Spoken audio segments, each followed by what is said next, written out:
DC मेरी पहली posting थी ये।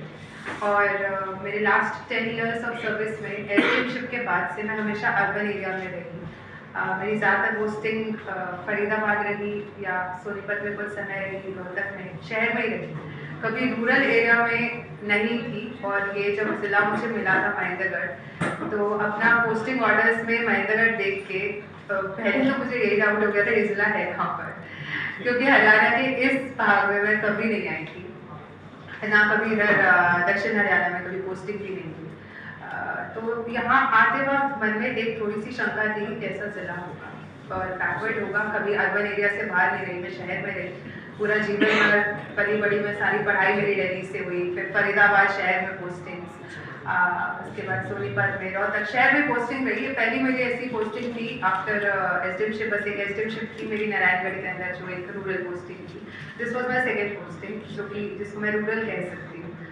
लेकिन यहाँ आने के बाद जो मज़ा एक रूरल बैकग्राउंड में काम करके आया, मुझे नहीं लगता कि शायद मुझे कभी अर्बन में उतना मज़ा आया था। और आप लोगों की बात में एक बात थी जिससे मैं बिल्कुल जो है ना अग्री नहीं करती कि मैं बेहतर ज़िले में जा रही हूँ। मेरे हिसाब से इससे बेहतर ज़िला कोई नहीं। तो और ना ही मुझे बेहतर वो दुनिया की परसेप्शन है कि ज़िला ये हमारा पिछड़ा है या ये है। मैंने इस ज़िले को कभी पिछड़ा नहीं माना और ना ही मुझे कभी यहाँ के स्टाफ में ऐसा लगा है कि कॉम्पिटेंस की कमी है, ऐसा कभी नहीं लगा। आप लोगों ने डांट ज़रूर खाई होगी, आई थिंक ऑलमोस्ट सभी ने डांट खाई होगी मुझसे, लेकिन वो डांट इसीलिए होती थी कि क्योंकि हम एज अ टीम वर्क करते हैं और अगर टीम में नीचे का कोई व्यक्ति गलत करेगा तो अल्टीमेटली उसका बोनस डीसी पे भी आता है। और ये कभी नहीं हो सकता कि कोई गलती नीचे करते और डीसी उसी पे थोप के कह दे कि भैया तूने गलत किया तू भुगत।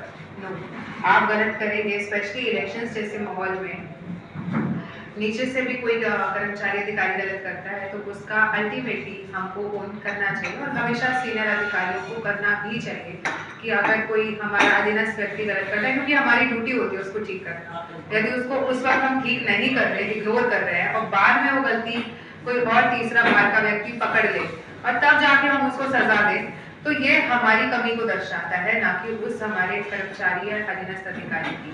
ये हमारी कमी है कि हमने उसको स्टार्टिंग में ठीक क्यों नहीं किया। अगर हम ठीक नहीं कर पाए तो बाद में कोई हक नहीं रखते उसको सजा देने का।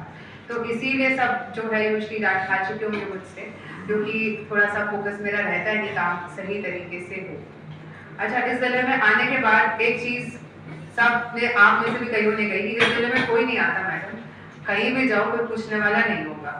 पहले 8 महीने तो ये बात सही थी, उसके बाद की जो मेरी पोस्टिंग के 8 महीने रहते बात ऐसी विपरीत हुई कि जिले में कोई नहीं बचा आने को। यहाँ पे लोकसभा चुनाव हो गया, प्रधानमंत्री जी की रैली हो गई, फिर अमित शाह जी की इतनी बड़ी रैली हो गई, मतलब, और उसके बाद Vidhan Sabha. There is nothing more that could be challenging. इससे ज्यादा कुछ होता नहीं है एक जिले में एक डीसी के लिए अपनी टीम से कराने के लिए।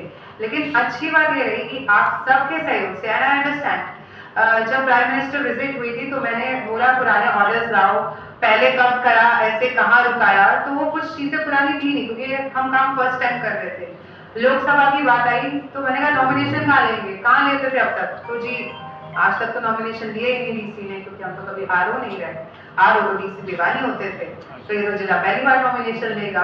तो बहुत सारी चीजें जो जिले ने कभी की ही नहीं थी वो हमने पहली बार की, और आप सब ने इतनी जल्दी उसको अडेप्ट किया, क्योंकि ऑब्वियसली अकेले तो मैं क्या कर सकती थी, मैं तो सिर्फ डायरेक्शन दे सकती हूँ, एक लीड कर सकती हूँ, लेकिन जब तक मेरी टीम मेरा साथ नहीं देगी तो कुछ भी मैं नहीं कर सकती थी। और इस टीम ने इतनी जल्दी सीखा, हर चीज को सीखा। अमित शाह जी की रैली वाज सो टफ, क्योंकि उसमें इतने अरेंजमेंट्स और वो एक सरकारी कार्यक्रम होने के नाते बहुत कोऑर्डिनेशन विभागों के बीच में रहा, ऑफिस से ऑर्डर्स निकले। मुझे याद है लास्ट मोमेंट पे जब सब कुछ तो हमने बहुत अच्छे से प्लान कर लिया था, लेकिन आखिरी मोमेंट में अब ये आ गया कि स्टेज पे वो सरपंचों को और कुछ है ना मोमेंटोज देने हैं। अब मोमेंटोज देने के लिए टीम तो हमने लगाई नहीं थी, तो वो लास्ट में डीसी साहब कहते मैडम ये कहाँ से आएंगे।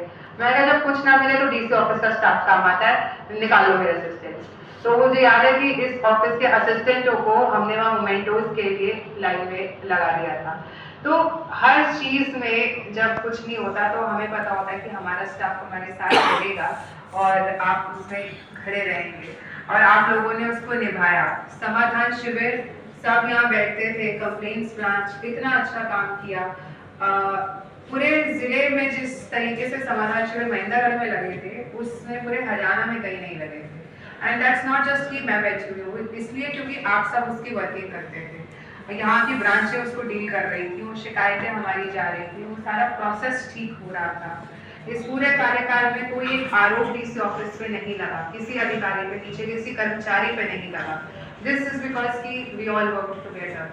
मुझे कभी किसी ने बाहर वाले ने हाँ कि छूट मूट तो चलो होता ही है कि पब्लिक कर दे, बट कोई ऐसी चिट्ठी पत्री शिकायत की इसका